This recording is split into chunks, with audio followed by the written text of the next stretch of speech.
Out that Gavin Newsom absolutely is incompetent. Corporate media absolutely does PR and provides cover for the Democratic Party, whether it's on a local level or a federal level.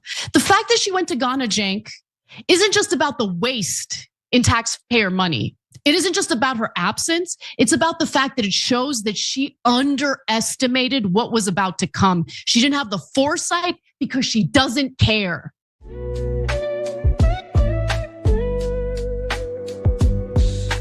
Hey, welcome back to the channel. It's your man Wise, and Anna Kasparian from the Young Turks is having a come to Jesus moment. I think she might be red pilled. It's happening right in front of our face. And it's not hard to notice that she's been having these types of moments for the past couple of months. Now, here's the thing. While I've always thought that Cenk Uygur is a bit of a grifter, and honestly, Anna, she may fall into that same category as well, I'll give credit where credit is due because they've been part of the progressive echo chamber for years, pushing the same narrative over and over and over again. So let's not pretend that they haven't contributed to the mess that they're calling out or the mess that they're currently living in right now. Elections do have consequences. But that being said, this clip that I'm about to play for you guys is worth watching because it reveals something that is painfully obvious to many of us for a long time. And that is that the left isn't this tolerant group of people who live on this moral high ground. What Kasparian is starting to realize is that they're actually a lot more hostile, actually way more hostile, way more unforgiving than they let on, especially when someone steps slightly out of line or goes against their narrative. She's finding out the hard way that this isn't a community of open-minded thinkers. It's a group of people who will turn on their own the moment someone challenges their ideology or narrative, even slightly. You can't get aligned with these people. You cannot get out of line with them. So while I don't want to let Anna or Cenk off the hook for the years that they spent pushing this radical ideology, I do think it's important to highlight moments like this because it shows just how quickly the so-called tolerant left will eat their own. Anyway, that's enough for me. We're going to let the clip play. We're going to see what Anna Kasparian has to say for herself. Make sure you like, share, subscribe to the channel, turn the notifications on so you never miss an upload. The best thing that you could do for me, one, is hit the like button. Two, share this video, click the share button, share it, Reddit, Facebook. People need to see this. The other thing is watch the video all the way through. In the comment section, if you did, let me know that you watched the video all the way through. Turns out that Gavin Newsom absolutely is incompetent while giving the appearance of someone who's poised to be a president. Now, we'll get to all those details in just a minute, but it is important to understand that California Democrats are absolutely getting blasted for their inept leadership and lack of fire preparedness in the lead up to the devastating fires that have ravaged large parts of Los Angeles County, devastated areas, including the Pacific Palisades, Altadena, California, which is near Pasadena. Now, Donald Trump in particular has been going after the governor of California, Gavin Newsom, who just keeps getting caught in various lies, including the one that you're about to hear. The reservoirs are completely full, the state reservoirs here in Southern California. That mis and disinformation, I don't think advantages or aids any of us. We do know, though, from reporting here locally that one reservoir that serves the Palisades was not full. And that's exactly what triggered my desire to get the investigation to understand what was happening with that local reservoir that was not a state system reservoir, which the president-elect was referring to. Why did you say all the reservoirs were full?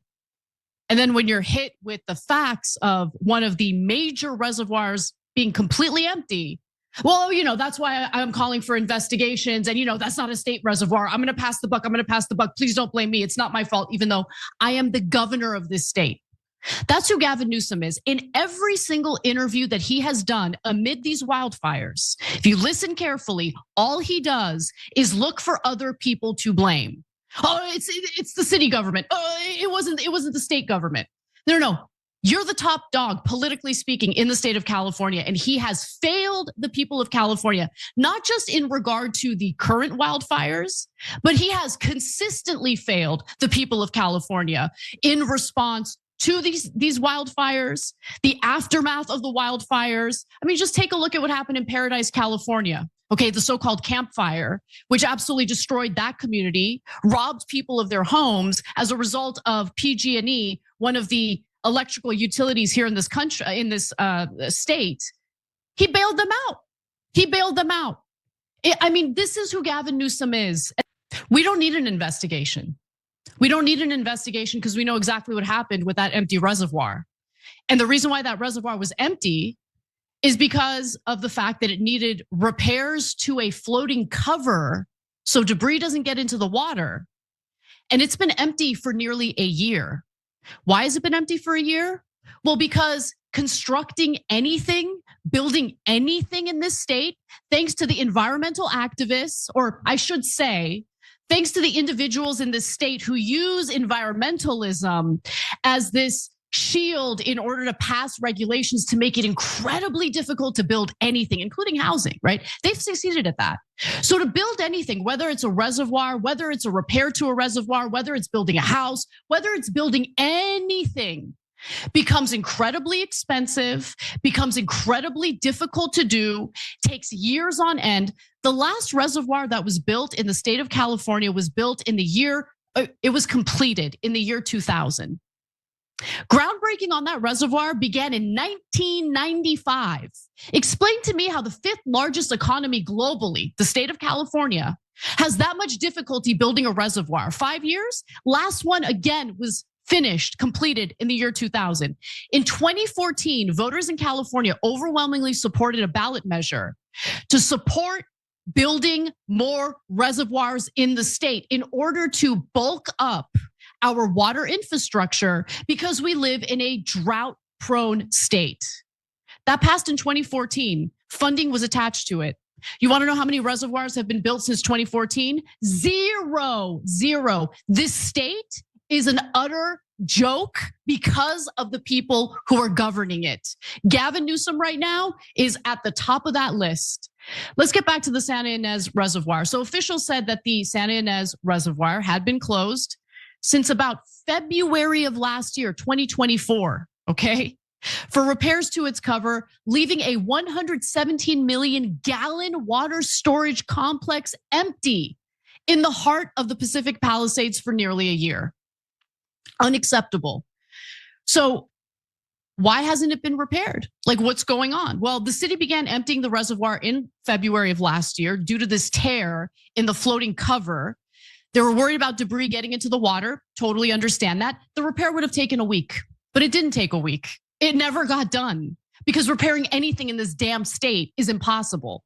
Okay, so then we hear about the upcoming wins. Look, we were not surprised by this. I want people to not make the mistake of drinking the Democratic Party's Kool-Aid on this, because we were getting reports about the intense Santa Ana winds and the upcoming fire weather almost a week in advance.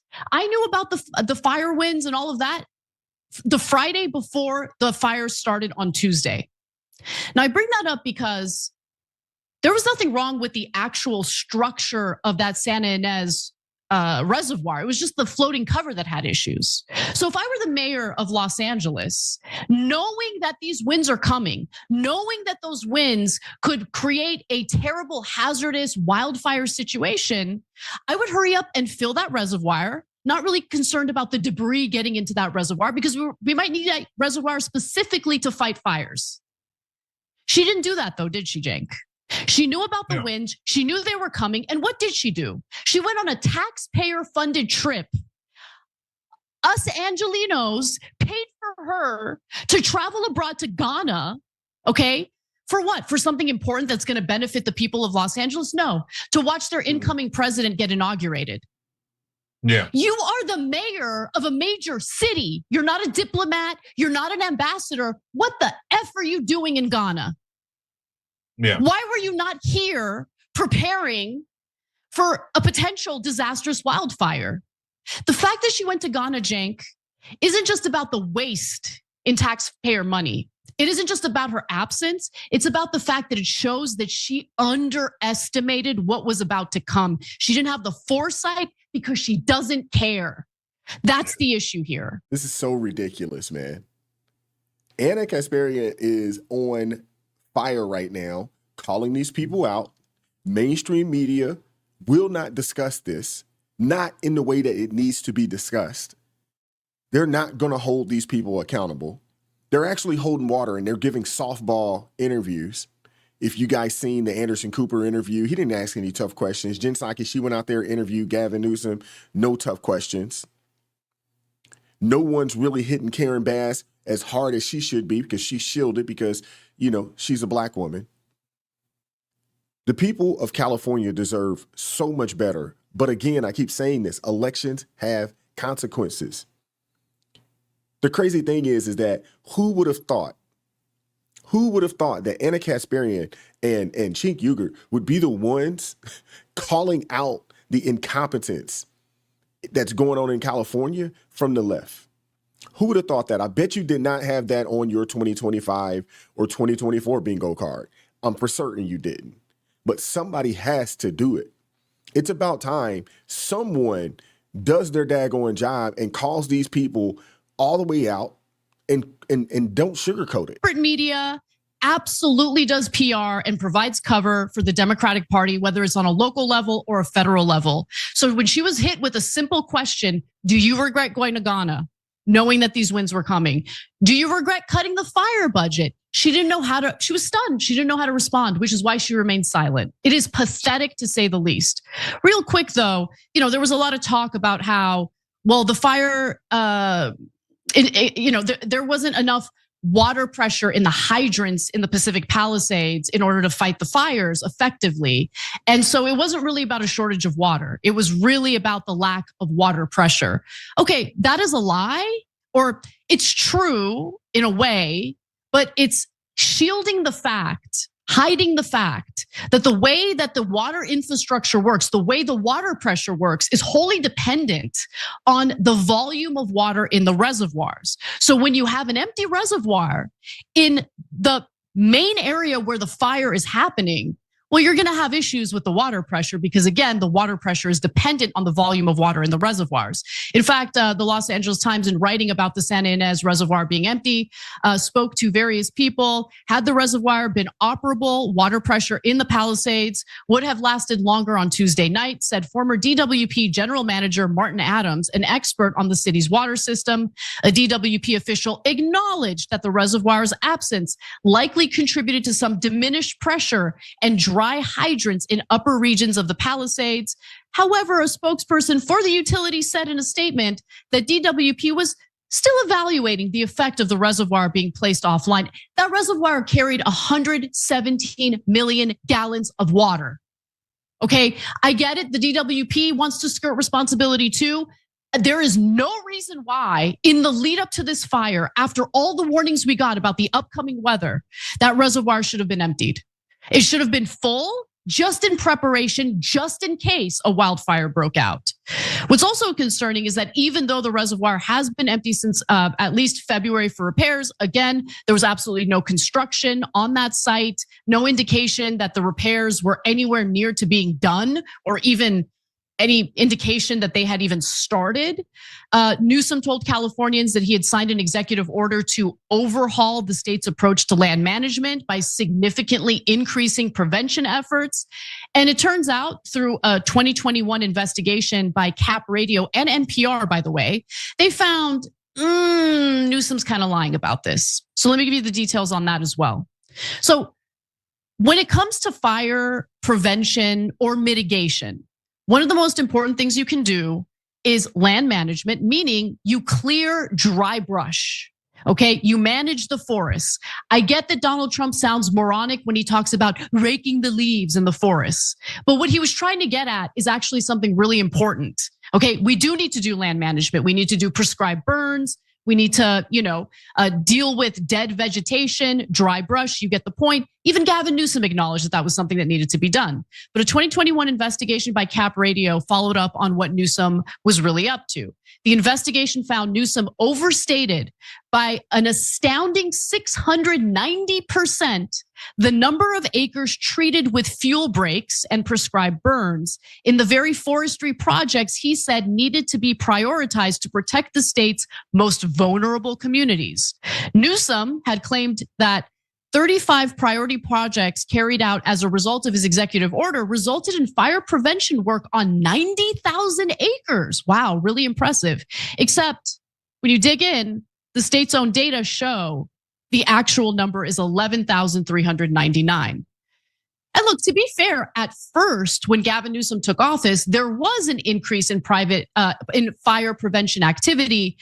But when people stop paying attention, Gavin Newsom does one thing and he does it really well. He stops doing what he promised. Okay, so Cal Fire's fuel reduction output dropped by half in 2020 to levels below Jerry Brown's final year in office. At the same time, Newsom slashed roughly $150 million from Cal Fire's wildfire prevention budget. Now, look, to be absolutely fair, under Newsom, there was an increase in land management, but you still can't forget the fact that he says one thing, and when you look at the numbers, it's actually a lot less than what he has claimed. Okay, so in this case, you're talking about treating 90,000 acres of land, clearing dry brush, dealing with dead vegetation. Turns out it wasn't 90,000 acres of land. It was a little over 11,000. These are the things that need to be done. Democrats accept that climate change is real. I accept that climate change is real, okay? But to use climate change as an excuse to do nothing or to do little, and then when disaster strikes, you just say, oh, it was climate change and it's the Republicans' fault. I'm not buying that. Look, the other thing I'm gonna bring up, and I know I'm gonna get a lot of heat for this, but it's just the truth. It is the truth, and I am just desperate for something to be done about it. I had to evacuate. So I evacuate to where you think it's gonna be safe, in the middle of the San Fernando Valley where I grew up, Reseda, California. Okay. But then there was an encampment fire, a giant encampment fire that threatened the neighborhood I was staying in. There are encampment fires daily, dozens of them daily. Add that to high winds, add that to dry conditions. And I mean, you're just creating the worst possible situation. People are terrified. No one is safe in California or Los Angeles when it comes to this issue. So when it comes to fire prevention, dealing with these encampments appropriately is also part of the equation, but people are afraid to even talk about that. Wow. Anna was cooking, man. She was going off and she was calling it out. And somebody needs to do it. Somebody had to do it. Unfortunately, you won't hear that type of rhetoric, that type of speak from a CNN and MSNBC. They're just going to pass the buck. They're going to blame. They're going to coddle Karen Bass. They're going to coddle Gavin Newsom. And they're going to pass the buck. And she hit on a multitude of things, and she was absolutely right on everything. And the reality of it is this, and I want to know from you guys in the comment section. Gavin Newsom's asking for a lot of money from the federal government. I think that in order for the state of California to get that money, Gavin Newsom needs to submit his resignation, and so does Mayor Karen Bass. She needs to submit her resignation. They need to start working on some new leadership, and it's time to go in a different direction. Because those two, they have failed this state. And the American people, we don't mind bailing them out. But it has to be with some conditions. They want the money, but don't want to ask questions. They want the money, don't want any consequences, and that's a problem. But let me know what you guys think about this in the comment section. Let me know what you guys think about this entire video in the comment section. Goodness gracious. She laid it all out. She lives out there. She's directly affected by it. I would assume that Anna voted for Gavin Newsom. I believe she lives in the LA area. I don't know if she lives in LA enough to actually have a vote for mayor, of LA. But even if she did, I would assume that she would have voted for Karen Bass as well. I keep saying this, elections have consequences. And for everywhere that these Democrats rule, it's not good. Death and destruction follows. Deficits follow. It's crazy. Like, share, subscribe to the channel. Turn the notifications on so you never miss an upload. If you'd like to support the channel financially, consider buying your man a coffee. Link in the description box below. Keep God first in your life. Stay prayed up. We'll catch up with you all next time. Peace.